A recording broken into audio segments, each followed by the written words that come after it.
Case நடக்கும்போது முழுக்க முழுக்க பார்வதி அந்த கூண்டில் ஏற்றி விட்டு பார்வதி மட்டுமே தான் பேசிகிட்டு இருக்காங்க. யாருமே அதுக்கு ஸ்பேஸை கட் பண்ணவும் மாட்டேங்கிறாங்க. அவங்க மட்டும் ரொம்ப நேரம், அதாவது லாயருங்கிற பேரில் கமருதீன் வந்து உங்களுக்கு என்ன சொல்லணும் சொல்லுங்கன்னு ஒரு சின்ன வார்த்தையை மட்டும் சொல்லிட்டு போகிறாரு. அதுக்கப்புறம் ஃபுல் அண்ட் ஃபுல் அந்த கேஸ்க்காக வாதாடுறதே பார்த்தீங்கன்னா பார்வதியாக தான் இருக்குது. எல்லாத்தையுமே சொல்கிறாங்க.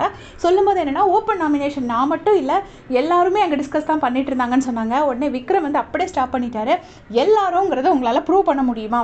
விக்ரம் அந்த இடத்துல ஓப்பனாக நாமினேஷன் டிஸ்கஸ் பண்ணாருன்னு உங்களால் ப்ரூவ் பண்ண முடியுமா அப்படின்னோடனே கோர்ட்டில் ஜட்ஜஸ்லாம் இன்வால்வ் ஆனோடனே அப்படியே ஸ்டாப் பண்ணிட்டாங்க பார்வதி. ஓகே, ஒரு சிலர் அப்படின்னு சொல்லிட்டு பிரஜன், திவ்யா, பாரு அப்படின்னு சொல்லி பேச ஆரம்பிச்சிட்டாங்க. ஏன்னா சாண்ட்ராவும் கனி ஜட்ஜஸ்னால அவங்க பேர் யூஸ் பண்ண முடியாதுன்ட்டு இது இப்படி சொல்லி பேச ஆரம்பிச்சிட்டாங்க. அதுக்கப்புறம் என்ன பண்ணாங்கன்னா, அரோரா வந்து 5 வாரம் எதுவுமே பண்ணலை, அதனால தான் நான் வந்து அவங்கள நாமினேட் பண்ணேன், இந்த லவ் ட்ரையாங்கிளால் தான் அரோரா வந்து இங்கே சர்வைவே ஆகுறாங்கங்கிற மாதிரி பேசுகிறாங்க. ஆக்சுவலாக கமெண்ட்ஸ்லேயும் என்கிட்ட நிறைய பேர் சொல்லியிருந்தாங்க, இந்த மாதிரி அரோரா வந்து எப்போல்லாம் கமருதீன் சண்டை போடுறானோ அப்போ சாரி கட்டுறா, அரோரா வந்து கமருதீன் இவங்க லவ் ட்ரையாங்கிள்னால தான் சர்வைவ் ஆகுறாங்க அப்படின்னு. ஆக்சுவலாக அப்படி கிடையாது. 5வது வாரம் ராஜாராணி டாஸ்கில் அரோரா வந்து அந்த இளவரசியாக சூப்பராக பண்ணியிருப்பாங்க.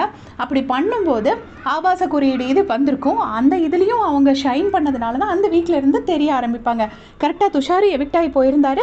இந்த ராஜாராணி டாஸ்க்கும் வந்துச்சு.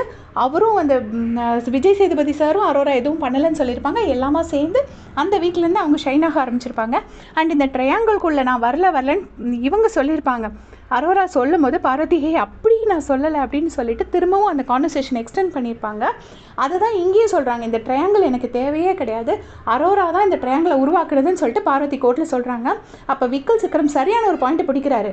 முதல்ல இருந்தே ஃப்ரெண்டாக இருந்தது கமருதீனும் அரோராவும், 3வது ஒரு புள்ளி வச்சா மட்டும்தான் ட்ரையாங்கிள்னு ஒன்று ஃபார்ம் ஆகும், அந்த 3வது புள்ளி பார்வதி அப்படின்னு சொல்லிட்டாரு.